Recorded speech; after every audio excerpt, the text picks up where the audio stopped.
C'était un jour de combat avec un langage de guerre.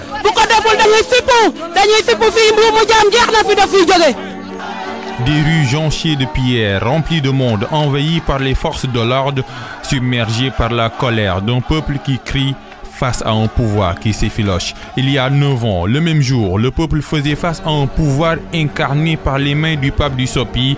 Principal point d'achoppement, le ticket de l'élection simultanée au suffrage universel du président et du vice-président de la République. Je pense que le pouvoir est en train d'hésiter, mais il doit retirer purement et simplement le projet, créer les conditions, en tout cas, d'une appréciation calme de la situation.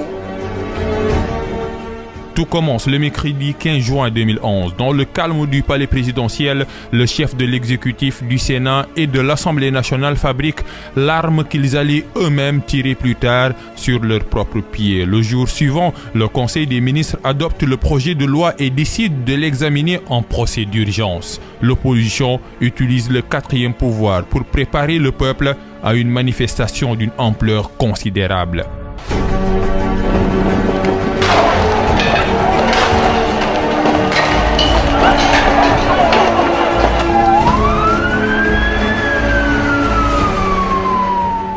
Le 23 juin, nous y sommes. L'Assemblée nationale est le fer, le peuple l'aimant. Une foule compacte se masse devant l'hémicycle. Hommes, femmes et enfants contestent le vote de ce projet de loi. À l'intérieur, Maître El Hadji Diouf donne le ton. Le peuple est dehors.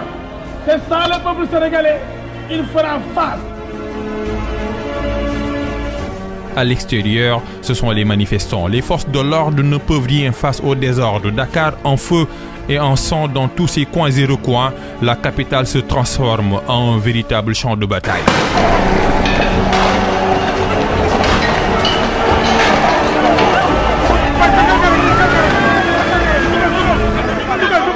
Les tirs des lacrymogènes parlaient, les manifestants ne se taisaient pas aussi. Un affrontement qui a duré des heures et fait plusieurs blessés, suffisant pour que Abdoulaye Wade rétropédale et décide de retirer le projet de loi.